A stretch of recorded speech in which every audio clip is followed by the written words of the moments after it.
করে দাও ওহে আমার গুরুধর উল্টা কথা ভাও করে দাও ওহে আমার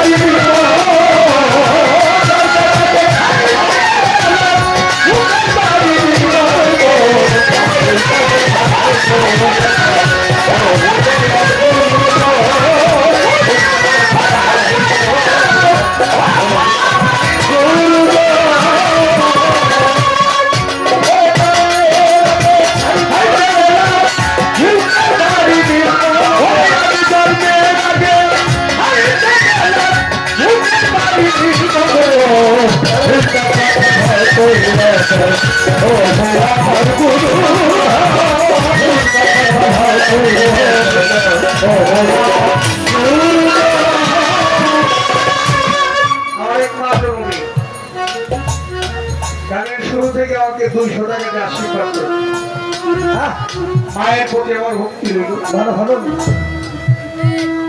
গানটা যদি শুনতে ভুল করেন উত্তর পাইতেও ভুল করেন আমি অনুরোধ করে বলবো এই যে গানটা নিয়েছি সম্পূর্ণ গানটা হচ্ছে উল্টা কথা আমার কাজে আমি উল্টা করুন বার দয়াল এটা বার করেন বাবারে চারে দিয়া দেখতে আলো তাই না আরে কেন দেখতে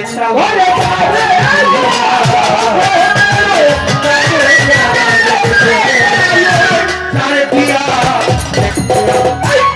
আরে কেন দেখতে হাতের মনি দেখতে নিল ময়ূর কলাই কি কালো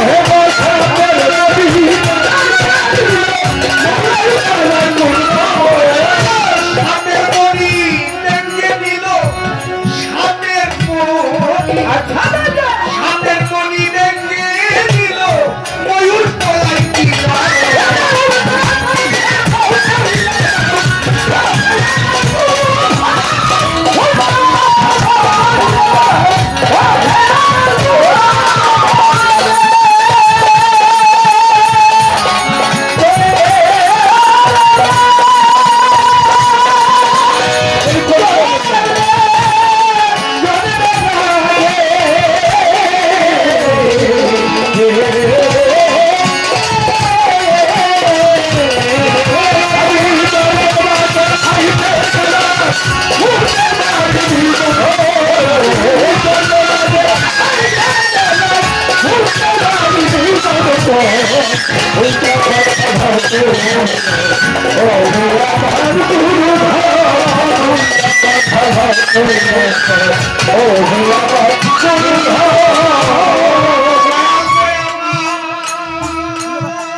দেখা হলো পথে ভক্তি গেল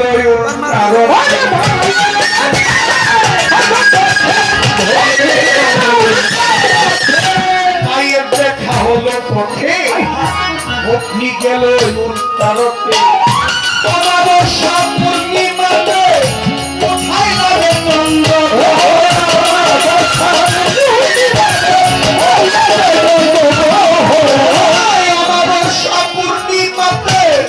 কোথায় লাগে চন্দ্র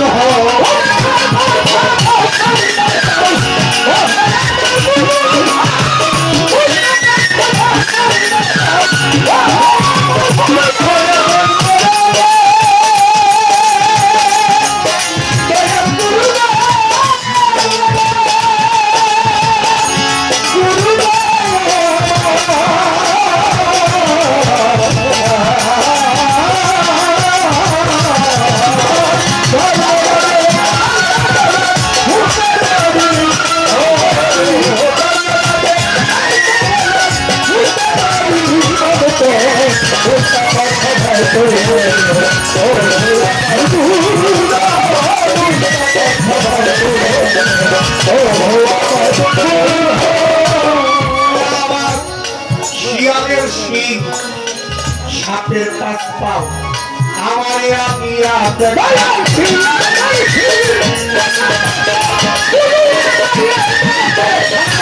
শিয়ালের শিং সাপের কথা আমারে আমি আপে উল্টা কথা ওরে বলি চালালে করে ভাবই না উল্টা কথা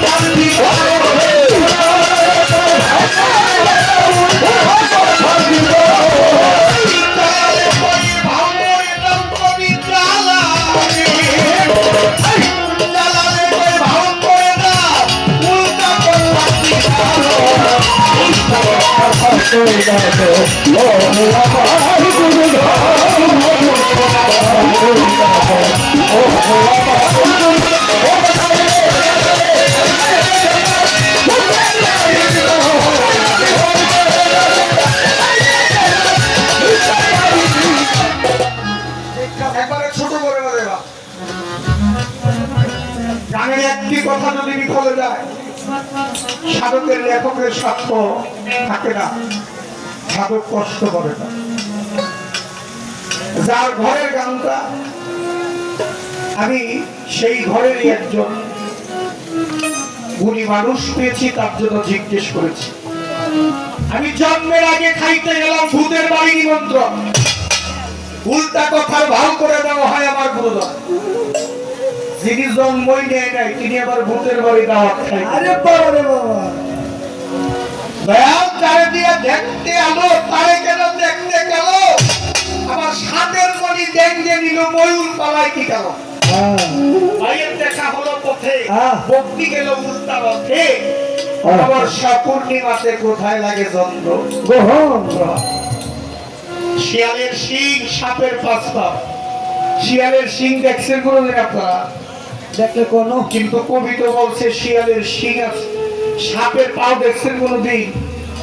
কবি বলছে সাপের পাও আছে পাঁচটা, তাই বলছে শিয়ালের শিং সাপের পাঁচটা। আমারই আমি দেখা কবি জ্বালালে কো ভাও করে দাও উল্টা কথা দিও।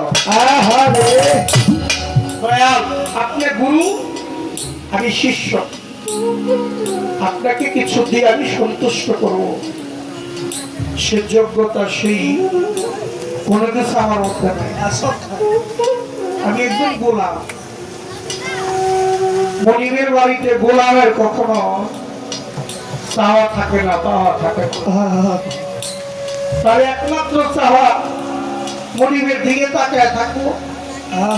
মনিব যখন যাবে যা দেয় তাই তিনি সুক্রিয়া কামনা করে নিবে, এটা গোলামের ধর্ম।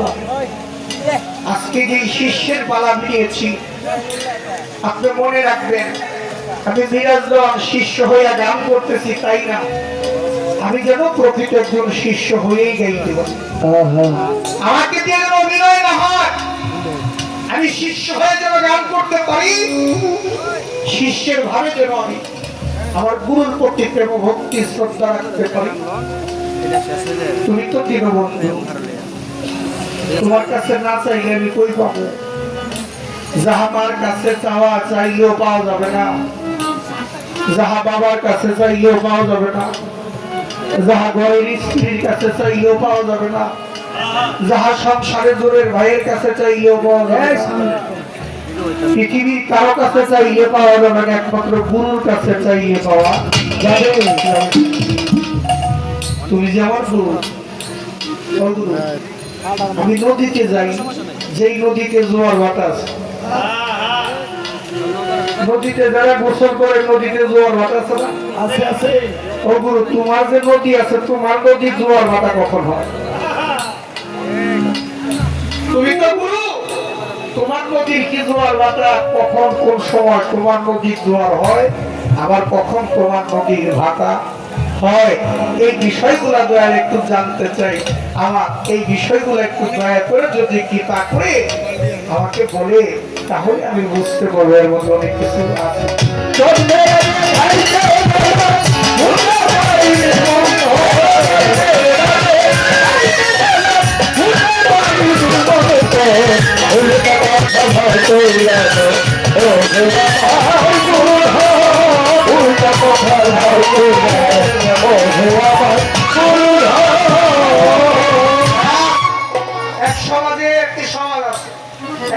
লোক আছে, তারা গুরু শিষ্যটাকে বলে যে গুরু ধরার দরকার নাই, মা বাবা সংসারে আছে, মা বাবা জীবিত থাকতে গুরু ধরার দরকার নাই।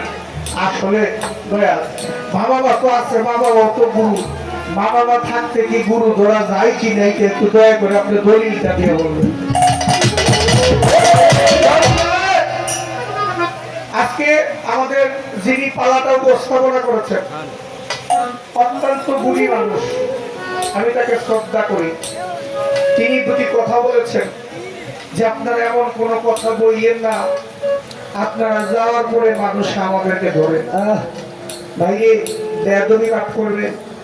আমি বিরাজ দেওয়ার গান শিখেছি, এটা গুরুবিদ্যা, এই গুরুর কাছ থেকে শিক্ষা নিয়েছি। গুরুবিদ্যা গান করে খাই আমরা। আমাদের এমন কোন আলোচনা মঞ্চে আমরা করি না। এক শ্রেণীর শিল্পী আছে যারা নিয়ে শিল্পী, আপনারা জানেন তারা কোনো বাউল শিল্পী না। তারা স্টেজের মধ্যে ব্যানার দেয় উরুস মাহফিল, পিছনে লেখা থাকে উরুস মাহফিল, কিন্তু মঞ্চে গিয়া তারা ডিজে গান গায়। ডিজে সাক্ষী কি আছে না, ডিজে গান গায়, তারা বাউল শিল্পী না। কিন্তু তারা আমাদের বাউল জগৎটাকে, বাউল গানটাকে কলঙ্কিত করতেছে। আমাদের আগামীতে সিদ্ধান্ত আসতেছে বাংলাদেশ বাউল সমিতির পক্ষ থেকে আমাদের সাংস্কৃতিক মন্ত্রীর কাছে আমরা যাব, আমরা স্বরাষ্ট্রমন্ত্রীর কাছে যাব, আমরা যার কাছে যাওয়া আমরা তার কাছে যাব। তারপরে যেন ওই সমস্ত অপসংস্কৃতি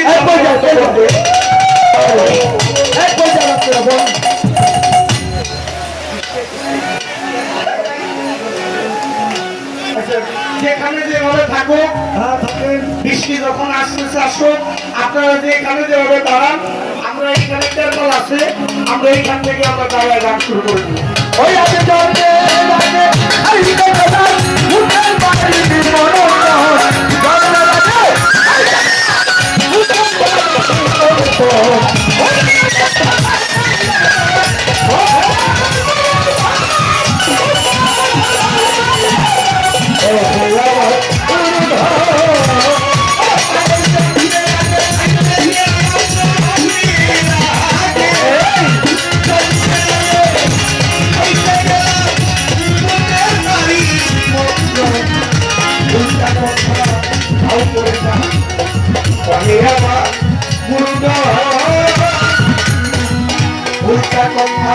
ভালো করে